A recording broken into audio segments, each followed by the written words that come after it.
ito ang aming istorya.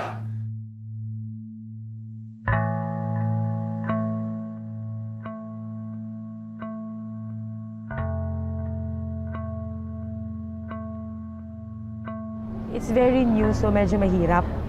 Parang, what will be the impacts, what will be the effects, what will be the comments of the other people. Sigurado ba yun? So marami kang questions. So may mga hesitations at first. Yung nalaman namin na merong implementation ng programa sa senior high school, even myself, no, I'm very much negative. May existing na problema, kakulangan ng guro, kakulangan ng mga school building. Sabi nila yung senior high school is just only a dream. Like most people, first thing that came into our mind, especially the parents, were the additional cost. Medyo mabigat na yung magpaaral ng 4 years sa high school. So yung pamasahe, yung pabaon, etc. So instead na times 4 years, ngayon gagawin mo times 6 years. So medyo may konting apprehension. Mahirap kasi lumalaki ang dapat pagkagastusan sa education. Madalas na dumudoble, pero hindi rin natin kayang tanggihan ang mga batang nais matuto. Sabi nga ni Brother Armin Luistro na no student should be left behind because education is for all.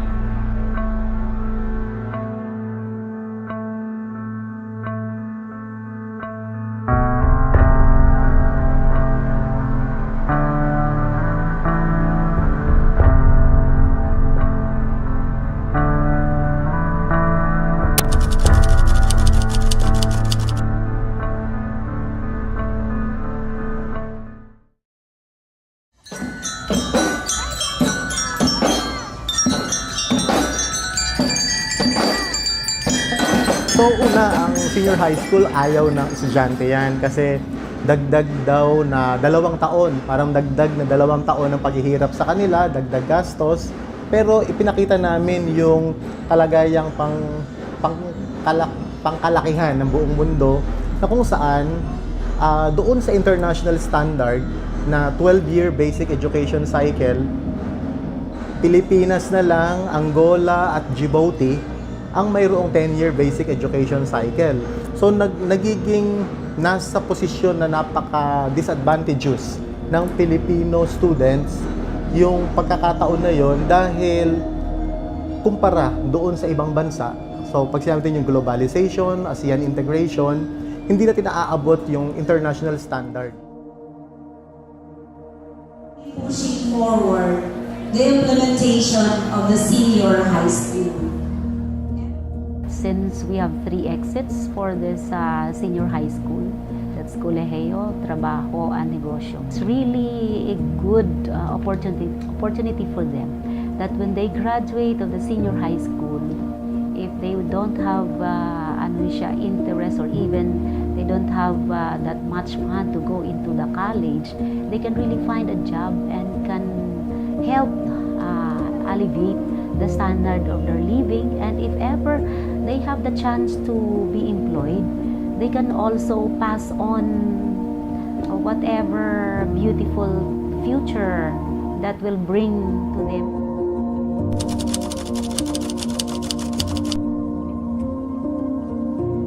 For senior high, actually Catbalogan started a 0 budget. But when I was chosen as part of the City Leaders Coalition, it turned out that we were able to really give focus to senior high. We gave a lot of budget for it, from 0 to 9 million. Pero alam mo naman yung implication nun after a while. So after how many years, hindi lang yan 9 million, it's more than what you invested. So nung nagpe-prepare kami, sobrang daming concerns, like sasabihin ng ibang department heads mo na mas importante yung ibang sector. Pero at the end of the day, if you think that education is really important, sa preparation, dun yung focus mo. We made it a choice na makipag-network kami sa lahat ng mga private sector sa amin para matulungan kami na mabigyan ang mga bata ng kanyang pangangailangan. So, sa amin sa Sorsogon City, in our end sa LGU, ginawa ho namin ang accessibility ng mga bata sa eskwelahan. Kaya ang road network ho namin, bumisita kayo sa Sorsogon, ay halos tapos.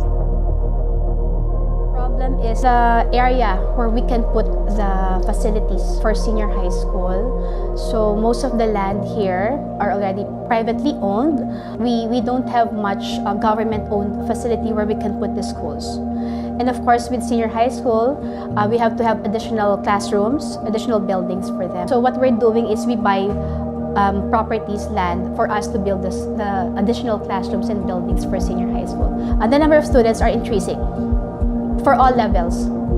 And then we add 2 more levels for senior high school. So that's very difficult. Yes, I think I'm one of those who suggested among the mayors to use the private schools and buildings to be rented out, to put in our senior high school, to be leased by the city government. So they can be part of the senior high school program of the city and not of private schools. And of course, we look to buy lands for the buildings.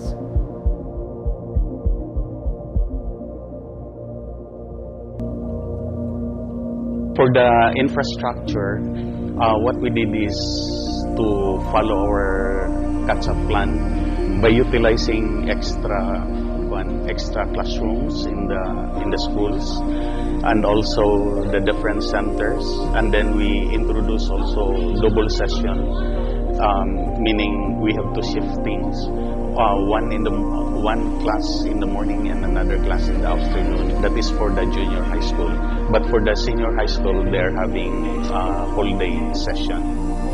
Simple lang namin na experience if it's considered best practice. So if there are other LGUs na nakapag-loan gamit ng special education fund, no?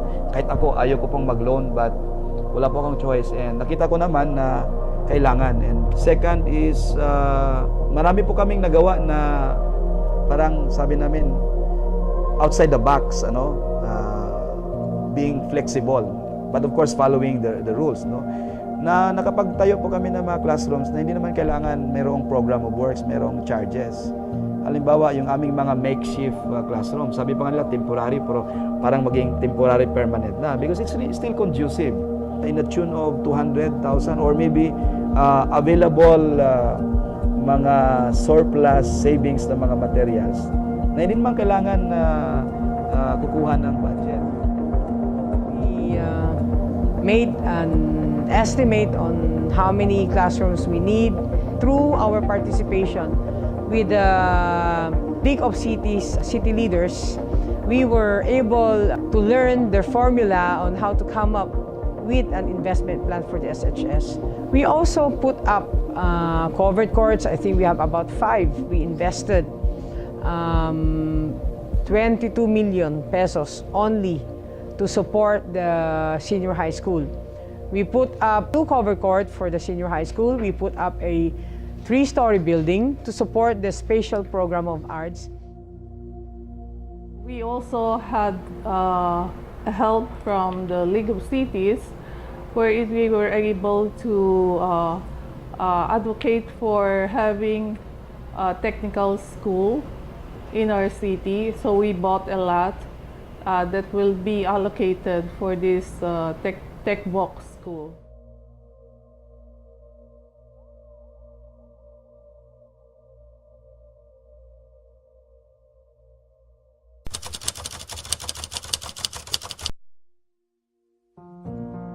Importante ang partisipasyon ng local government. Itong senior high school program ay may tuturing natin na magiging matagumpay lamang ito kung susuportahan at mahigit na susuportahan ng mga lokal na pamahalaan dito sa ating bansa. Well, the local government plays a very important role. We have so many talented and students, but we're not given a proper venue for them to be trained. That will have difficulties without the help of the local government. The local government is the one who invites even the private sector to help. There's a collaborative effort for the acceptance of the senior high school program. Without the mayor advocating this program, it will eventually fall into place, but it might take time. Pero pag yung mayor ang talagang nagpilit or nag-push sa lahat ng ating mga stakeholders, then nagiging mas mabilis at mas nasisigurado natin yung tagumpay ng ating programa, in this case, the senior high school. All the leaders of the Philippines, all the cities and municipalities, let us work together. Let us not compare each other's capabilities. For senior high school to succeed, we have to work together. We have to be one for our less fortunate brothers and sisters para mabigyan natin ng wastong edukasyon ang ating public educational system. Importante ho sa ating mga kabataan. It's very important to nation building. It's very empowering. Education is very empowering. It's a great equalizer. And education is one such neutralizing force. And the high schools that we are about to establish will produce more professionals in the future. Napakagaling po ng edukasyon. Let's invest in education. It is the future of our country, the future of our children. Kaya sana po tayo bilang mga city leaders ay tumugon sa hinihingi ng panahon.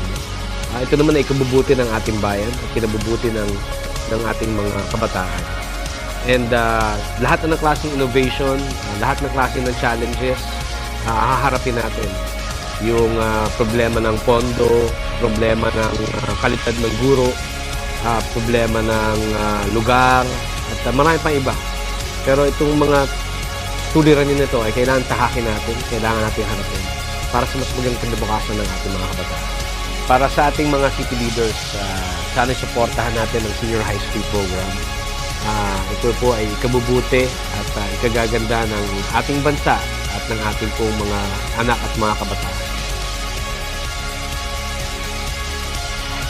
Para sa ating lahat, para sa ating bayan, suportahan natin ang senior high school program. Ayos to.